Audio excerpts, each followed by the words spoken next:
Hello students, welcome back to our YouTube channel Rahul survive Trivedi. तो बच्चों, आज हम लोग एनसीईआरटी 11th के एक नए चैप्टर के स्टार्ट करने जा रहे हैं, जिसका नाम है जैविक अणु या बायोमॉलिक्यूल्स।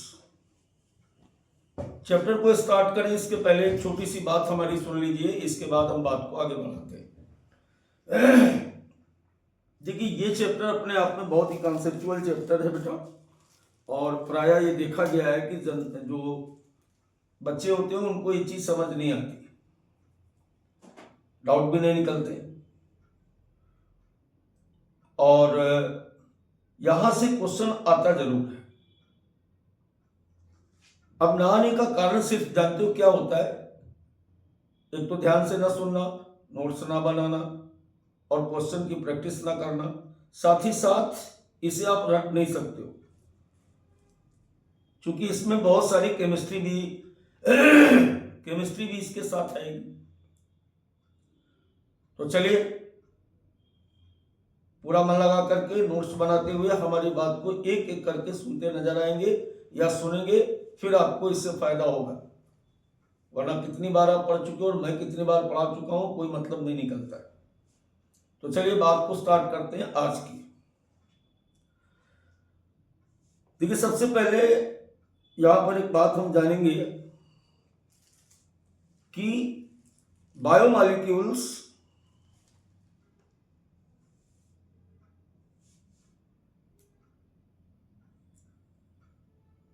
या जैविक अणु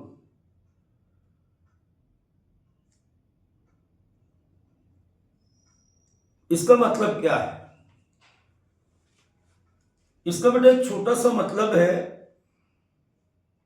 कि हम आज जानने जा रहे हैं या पढ़ने जा रहे हैं इस बात को कि हाउ मैनी मॉलिक्यूल्स,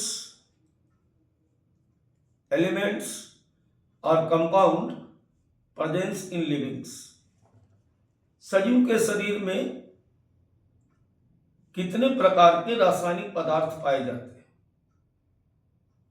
किसी भी शरीर में कितने रासायनिक पदार्थ पाए जाते हैं, या हमारा शरीर कितने रासायनिक पदार्थों से मिलकर के बना होता है, और उन रासायनिक पदार्थों का हमारी बॉडी में क्या योगदान है। देखो, ऐसा ही मिलता जुलता चैप्टर केमिस्ट्री में भी है, और अगर आप ध्यान से दोनों पढ़ोगे तो दोनों बातें आपको यहीं पे समझ में आ जाएंगी। मैंने क्या कहा अभी आपसे कि हमारा फर्स्ट क्वेश्चन ये है। फर्स्ट क्वेश्चन क्या है? फर्स्ट क्वेश्चन हमारा ये, how many elements and compound, how many elements oblique compound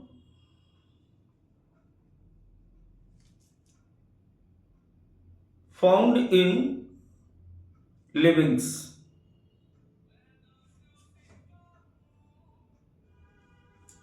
सजीवों के शरीर में कितने प्रकार के रासायनिक पदार्थ पाए जाते हैं। सबसे पहला हमारा कि कितने प्रकार के तत्व और यौगिक पाए जाते हैं। सजीव शरीर में कितने तत्व या यौगिक पाए जाते हैं, इसी बात को जानने के लिए आज बच्चों हम इस चैप्टर को स्टार्ट करने जा रहे हैं। अब देखिए, बात यहां पर एक और आती है। दूसरी बात क्या आ रही कि इस बात को हम फिर जाने कैसे जाने कि हमारे शरीर में कौन कौन से पदार्थ हैं और कितने हैं और उनका क्या काम है। इसको जानने के लिए सबसे पहले हम क्या करेंगे, किसी जीवित ऊतक का विश्लेषण करेंगे, एनालाइज करेंगे। क्या करेंगे? इसको हम एनालाइज।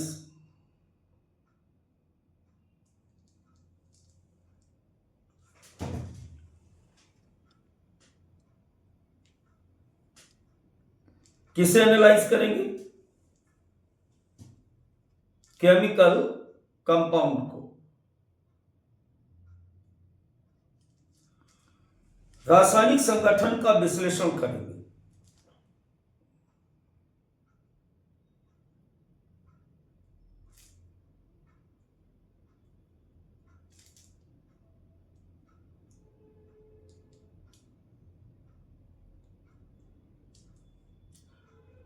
अब इस विश्लेषण करें कैसे? विश्लेषण करेंगे ये ठीक है, लेकिन इसको कैसे विश्लेषित करें, कैसे एनालाइज करें, इसके लिए बात को हमारी बड़े ध्यान से समझिए। अब जीवित पदार्थ के रूप में हमारे पास कितने चीजें, एक तो जंतु होते और दूसरे होते हैं पौधे।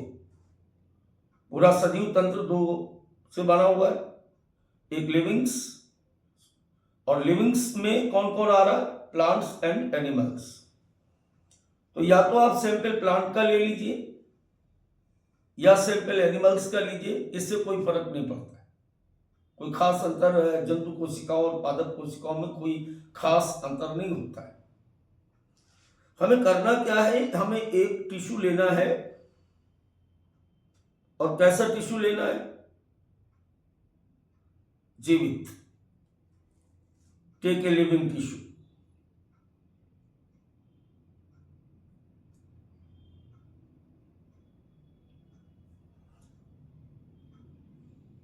एक जीवित ऊतक लिया। अब जीवित ऊतक में हम क्या ले सकते हैं? अकॉर्डिंग टू एनसीईआरटी, एनसीईआरटी ने लिखा कि कोई सब्जी का टुकड़ा ले लीजिए, या किसी भी जंतु के शरीर में उपस्थित जो लीवर होता है, यकृत होता है, उसका एक छोटा टुकड़ा निकाल लीजिए। कोई भी चीज हम ले सकते हैं। क्या मैंने कहा आपसे कि कोई भी हम वेजिटेबल ले सकते हैं। काहे के लिए? बेटा प्लांट के लिए, प्लांट सैंपल के लिए। या हम ले सकते हैं लीवर पीस।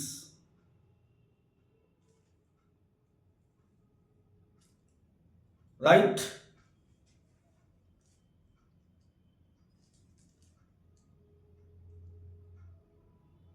ये एनिमल्स के सैंपल के रूप में लिया जा सकता है।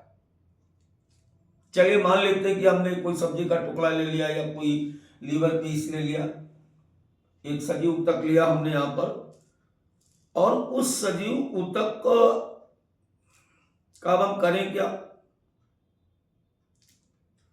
इसको अपन करते हैं कि इसको कूट लेते हैं। एक मोटर या अमाम दस्ता बोलते हैं, खलकुटना कहते हैं, या मिक्सी वाले जार में, किसी भी तरीके से आप इसको क्या करेंगे? लिया गया जो सैंपल हमारे पास था, इस सैंपल को हम क्या करेंगे? इस सैंपल को बेटा हम इस तरीके से एक पॉट लेते हैं और इस पॉट में डाल करके इसको हम कूट लेते हैं। इस तरीके से, ये घर पे होता सबके, इस तरीके से इसको हम यहां पे डालते हैं। यहां पे डाल करके इसको खूब इस तरीके से ऐसे कूट लेते हैं।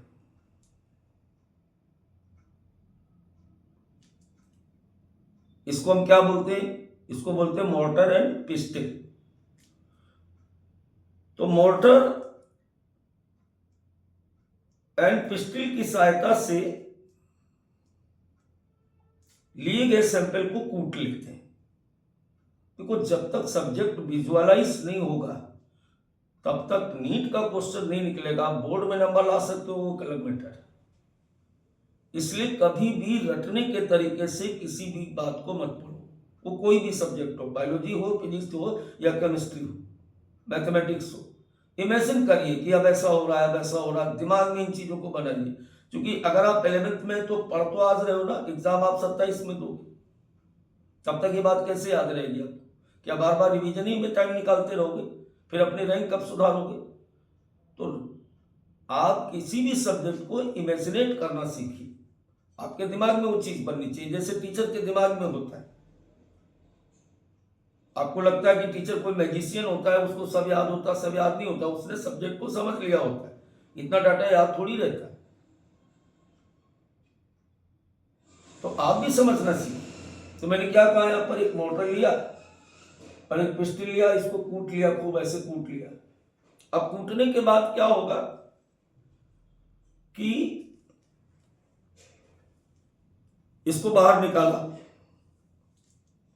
जब इसे बाहर निकाल के देखोगे तो इस तरीके से ये यहां पर ऐसे,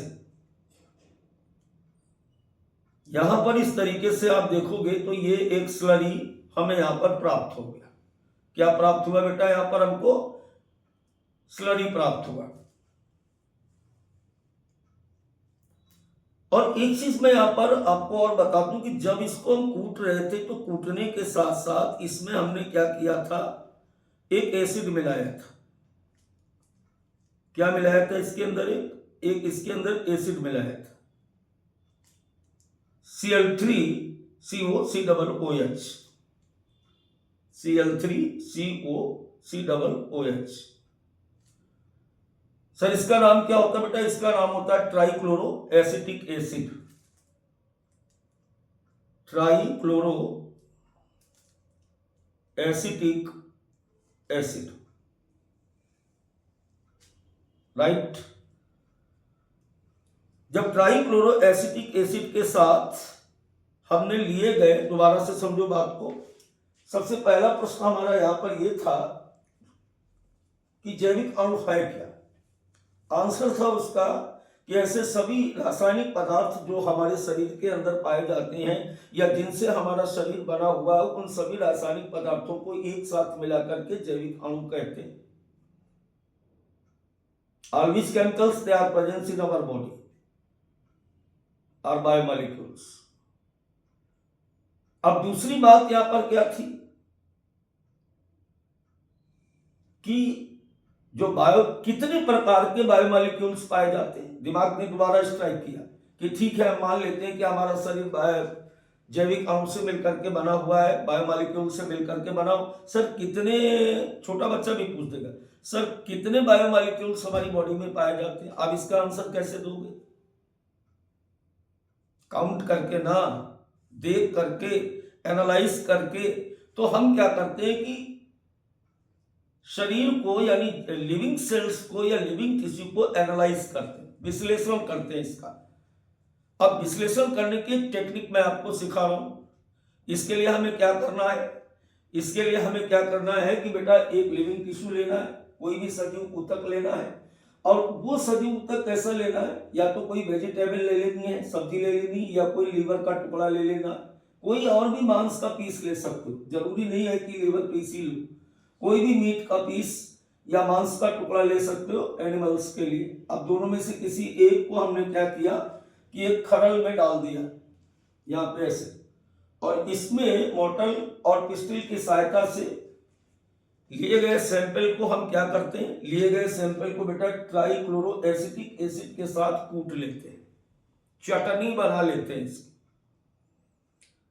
अब इस चटनी को ही, जो कि ट्राइक्लोरो एसिटिक एसिड के साथ पीसी गई है, जब ये मोटी मोटी लुगदी जैसी बन गई, इसी लुगदी को हम क्या कहते हैं? स्लरी कहते हैं। क्लियर हो गया? अब इस स्लरी को हम क्या करते हैं कि एक चीज कॉटन, मार्किन का कपड़ा होता है, कपड़े से छानते देखा कभी पनीर को, उसकी सहायता से, जैसे आप मान लें कि ये यहां पर बेटा ये कोई हमारा कपड़ा है, इस तरीके से ऐसे ऐसे, ये कोई क्लॉथ है। अब ये हटेंगे तो आपको दिखाई देगा। इस स्लरी को हम इसके अंदर शिफ्ट कर देते हैं,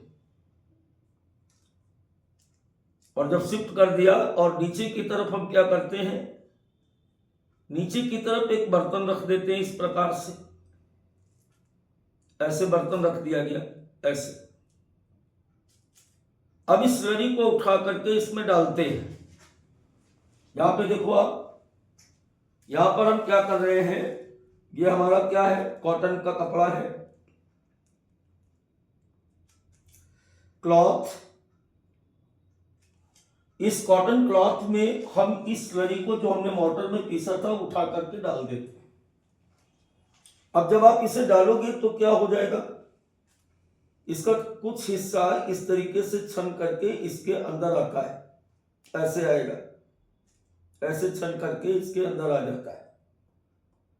बिल्कुल वही चीज आ गई जैसे कप में चाय बनाई थी पहले, और चाय बनाने के बाद क्या कि जब उसको छन्नी से छाना गया तो पत्ती वाला हिस्सा, अदरक वाला हिस्सा जो था वो ऊपर रह गया छन्नी में, और चाय जो होती है वो कप में आ जाती। इसी प्रकार से ये जो कॉटन क्लॉथ से जब हमने इसको फिल्टर किया तो दो पार्ट में बट गया। एक वो वाला हिस्सा जो यहाँ पे आ गया, और दूसरा वाला वो हिस्सा जो कपड़े में रह गया।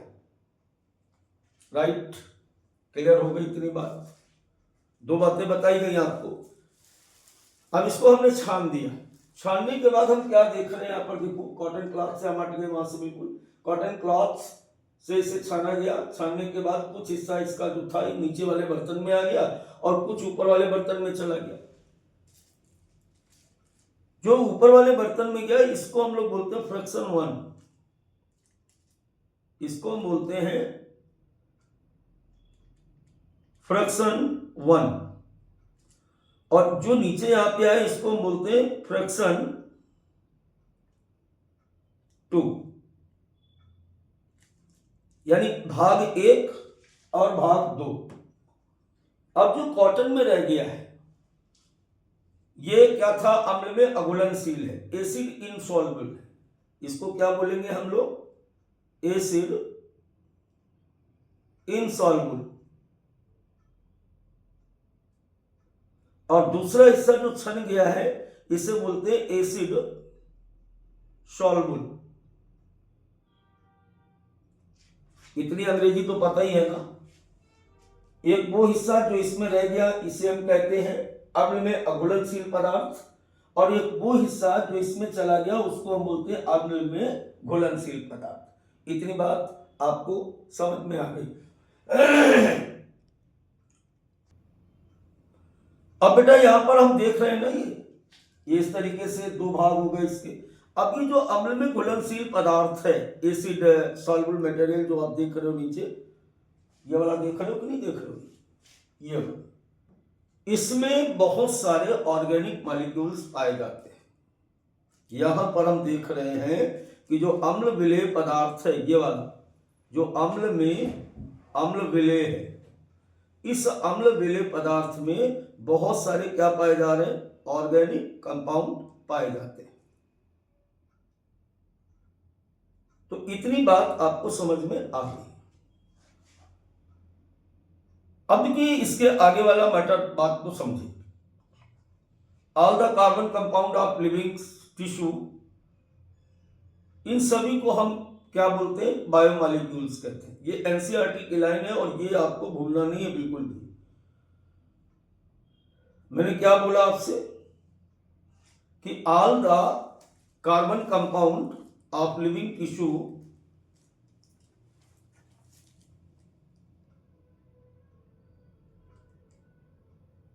all the carbon compound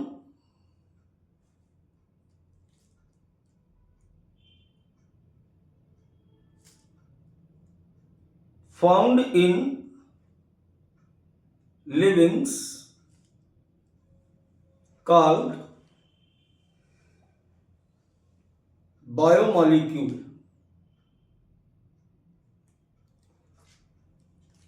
तो ये बात तो हमने कर ली कि कार्बनिक पदार्थों को। अब दूसरी तरफ आपको ले चलते हैं, क्या अकार्बनिक पदार्थ भी पाए जाते हैं शरीर में? जी बेटा, अकार्बनिक पदार्थ भी हमारे शरीर में पाए जाते हैं या लिविंग्स में पाए जाते हैं।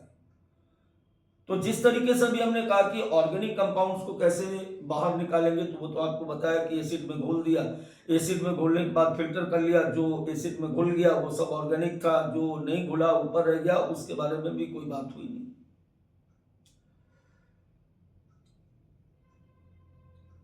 अब देखो सबसे पहले दो बातें और समझो। किसी भी सजीव पदार्थ के दो प्रकार के भार होते हैं।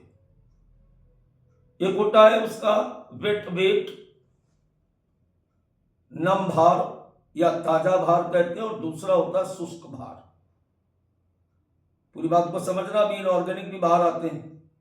अभी ऑर्गेनिक जैसे इस तरीके से बाहर आए ना, ऐसे इनऑर्गेनिक भी बाहर आएंगे। इसको कैसे करेंगे? जैसे कोई भी हमने वेजिटेबल ले लिया,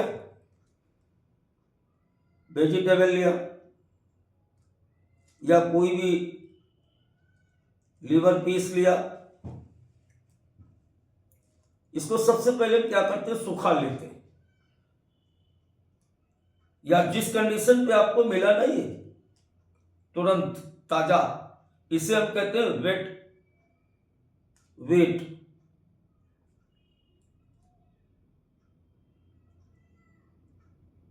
नम भार,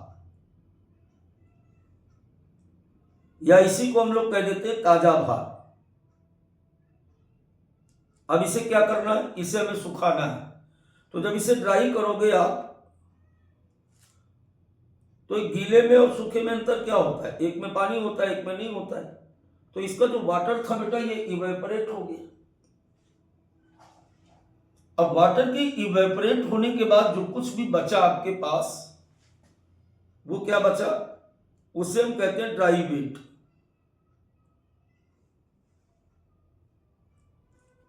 ये किसी का होता है शुष्क भार। इतनी बात क्लियर हो गई। अब जो कुछ भी शुष्क था, जो शुष्क भार था आपके पास, इसको हमें क्या करना है, पूरी तरह से जला देना। क्या करना है बेटा, इसको पूरी तरीके से बर्न कर देना, फुली बर्न। अब इसको हम क्या करें, फुली बर्न कर देते।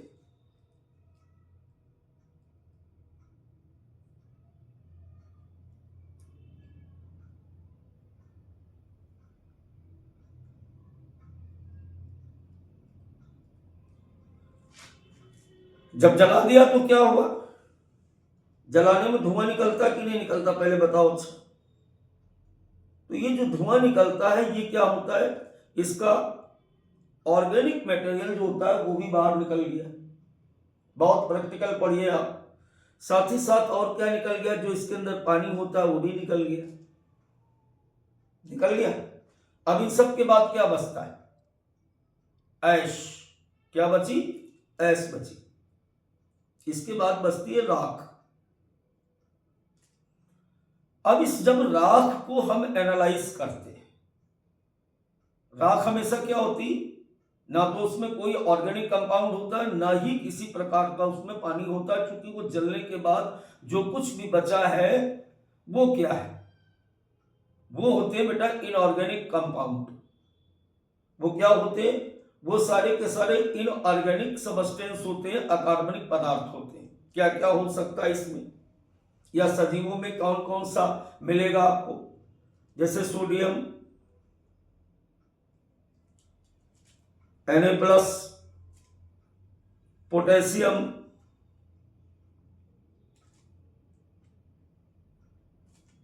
K+,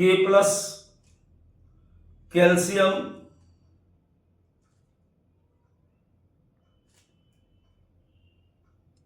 इसके अलावा मैग्नीशियम,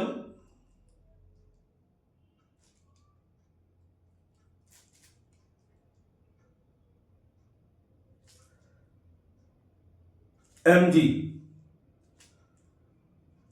और कभी कभार इसमें पानी। ये सब के सब जो थे, ये थे इनऑर्गेनिक सबस्टेंस, अकार्बनिक पदार्थ, इनऑर्गेनिक सबस्टेंस।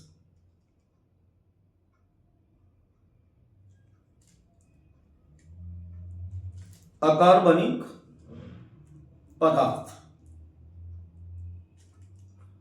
अब अगर हम कंपाउंड की बात करें,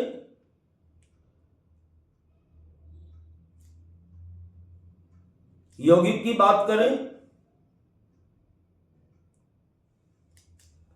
तो इसमें जो यौगिक होते हैं वो NaCl, sodium chloride, CaCO3, calcium carbonate, PO4,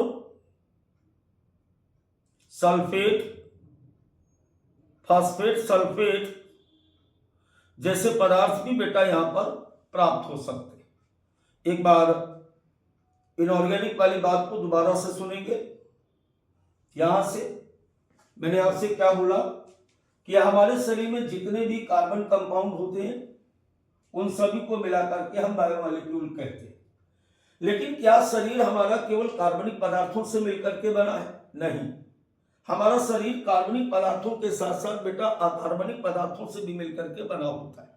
अब अगर इन कार्बनिक पदार्थों को कैसे प्राप्त करेंगे, इसके लिए मैंने आपको क्या बताया कि जैसे कोई वेजिटेबल्स होता है या कोई मांस का टुकड़ा होता है, उसे हम कहते हैं ताजा भार, वेट वेट।